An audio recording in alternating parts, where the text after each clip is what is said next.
Dalam pemilihan sebuah sistem operasi, kita seringkali dihadapkan pada dilema, memilih sistem yang mudah digunakan oleh orang awam atau sistem yang tangguh dan aman untuk kebutuhan industri.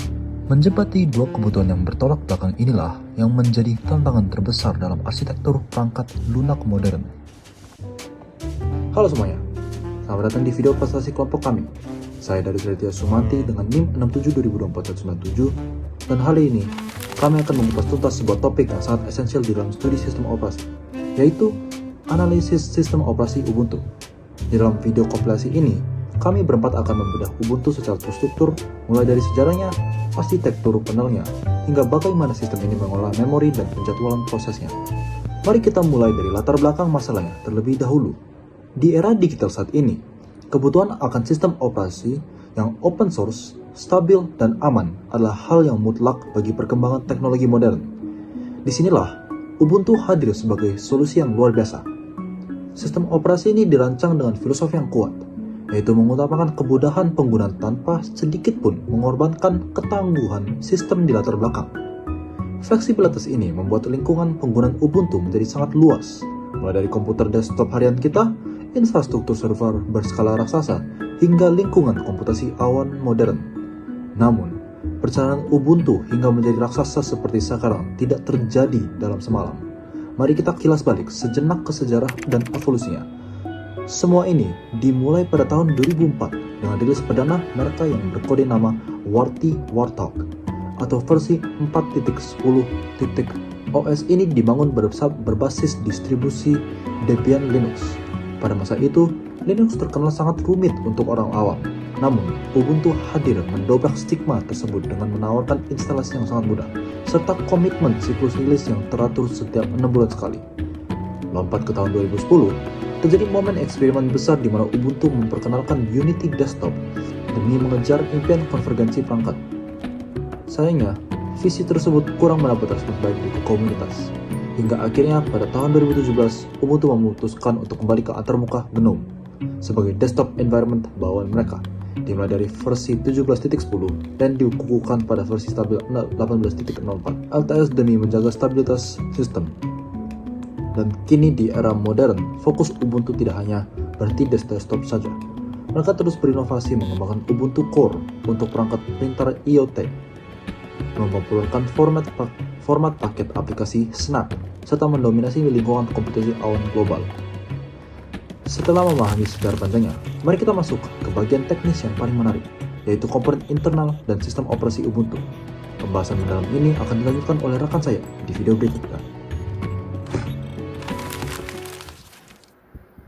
Halo semuanya, saya Samuel Tristan Juliano dengan NIM 672204188. Nah, di bagian video saya ini, kita akan masuk ke dalam dapur internal dari komponen sistem operasi Ubuntu. Nah, ada 3 komponen arsitektur utama yang akan kita bahas kali ini, yaitu operasi kernel, mekanisme interupsi, dan sistem multitasking. Nah, pertama kita masuk adopsi ke operasi kernel. Ubuntu mengatur arsitektur yang disebut monolithic kernel, yang artinya seluruh layanan dasar sistem operasi mulai dari manajemen memori, virtual file system atau VFS, hingga komunikasi antar proses, semuanya disatukan dan berjalan berlangsung dalam ruang yang aman bernama kernel space.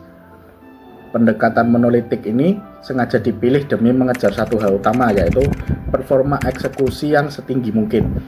Namun meskipun bentuknya menyatu, kernel Ubuntu tetap dirancang sefleksibel mungkin melalui mekanisme LKM atau Loadable Kernel Modulus.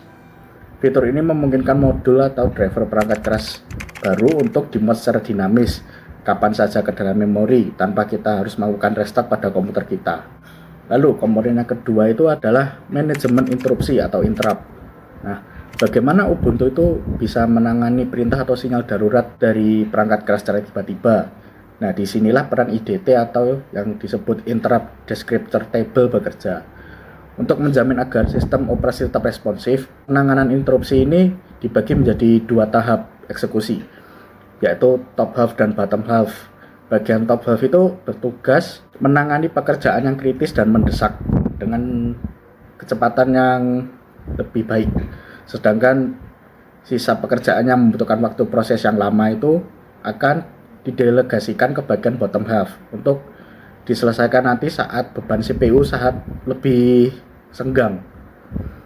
Nah, mekanisme cerdas ini memastikan agar OS tidak akan mendadak macet saat hardware mengirimkan sinyal bertubi-tubi. Lalu untuk komponen ketiga adalah multitasking. Ubuntu menerapkan mekanisme yang bernama preemptive multitasking. Dalam sistem ini, kernel bertindak sebagai otoritas tertinggi yang memiliki kekuasaan penuh untuk menghentikan proses yang sedang berjalan di CPU kapan saja melalui mekanisme context switch. Tujuannya adalah untuk memberikan jalan waktu CPU pada proses-proses lain secara adil dan efisien. Nah, efeknya bagi kita sebagai pengguna, kita bisa membuka banyak aplikasi secara bersamaan dengan sangat lancar dan tanpa terasa ada yang tersendat.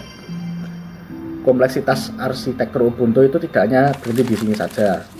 Sistem manajemen memori, jaringan, dan keamanan juga dirancang dengan proteksi yang luar biasa, dan poin-poin tersebut akan diulas secara mendalam oleh teman saya di bagian selanjutnya. Setelah kita membahas arsitektur dan kernel, mari kita lanjutkan pembahasan mengenai komponen krusial berikutnya pada sistem operasi Ubuntu. Sebelumnya, perkenalkan, nama saya Sandika Rastrawardani dengan NIM 67204193. Di bagian ini, kita akan membedah 3 pilar utama yang menjaga stabilitas dan keamanan sistem, yaitu manajemen memori, jaringan, dan sistem proteksi keamanan. Pertama, mari kita bahas tentang manajemen memori. Ubuntu mengimplementasikan teknologi virtual memory dengan menggunakan teknik demand pegging, di mana sistem ini bertugas memberikan ruang alamat virtual sendiri yang terisolasi untuk setiap proses yang sedang berjalan.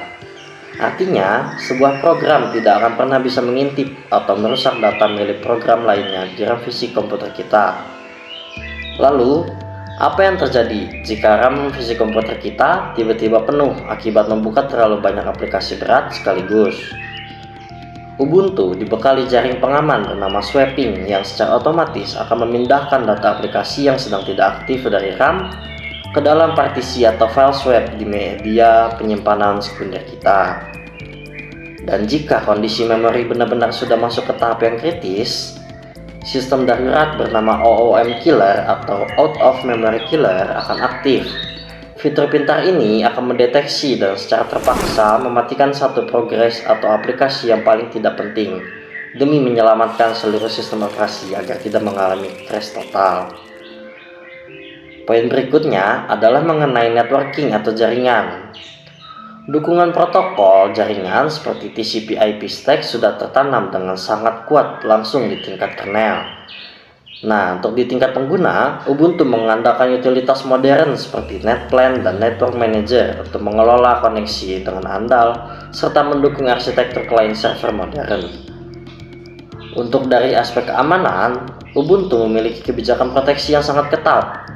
Secara default, akun administrator utama atau root tidak diaktifkan secara bebas. Pengguna diwajibkan menggunakan perintah sudo atau super user do untuk menjalankan perintah administratif dengan hak akses yang tercatat dan terstruktur. Keamanan ini diperkuat lagi oleh fitur AppArmor, sebuah fitur keamanan berbasis Mandatory Access Control atau MAC yang membatasi kapasitas aplikasi agar tidak bisa merusak file sistem secara sembarangan. Terakhir, semua kecanggihan komponen ini dibungkus ke dalam dua jenis user interface. Yang pertama ada CLI yang sangat kuat berbasis shell seperti Bash atau ZSH untuk kebutuhan server. Yang kedua ada GUI modern berbasis GNOME Desktop Environment yang dipoles dengan sangat ramah untuk kenyamanan penggunaan sehari-hari.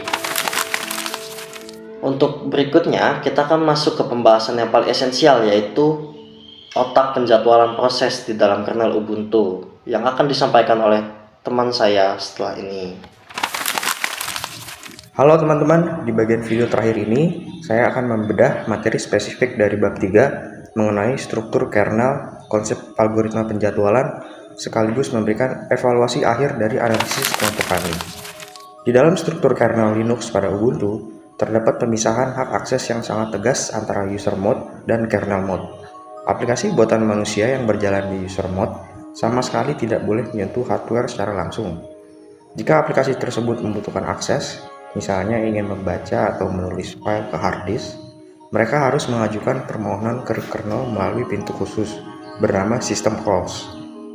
Sebagai administrator, kita juga bisa melakukan tuning performa memori melalui konfigurasi sistem CTL, seperti mengubah nilai parameter VM, swapiness untuk mengatur agresivitas penggunaan memori swap. Sekarang mari kita membahas tentang otaknya penjadwalan proses di Ubuntu, yaitu CFS atau Completely Fair Scheduler. Algoritma CFS ini digunakan secara bawaan atau default di Ubuntu. Tugas utamanya adalah menjamin setiap proses mendapatkan porsi waktu penggunaan CPU yang seadil-adilnya berdasarkan kalkulasi dinamis yang disebut vRuntime. Untuk mengelola antrean tugas ini dengan kecepatan super tinggi, CFS mengandalkan struktur data pohon biner yang seimbang yang dinamakan red black tree. Namun untuk tugas-tugas darurat atau real time, karena Ubuntu secara adaptif bisa beralih menggunakan pendekatan prioritas seperti SCHED Vivo atau SCHED RR atau round robin. Perlu dicatat bahwa algoritma FCFS murni sama sekali dihindari untuk proses umum karena rentan memicu fenomena konvoy efek dan kelaparan proses atau starvation. Kehadiran CFS sukses menyelesaikan kelemahan tersebut.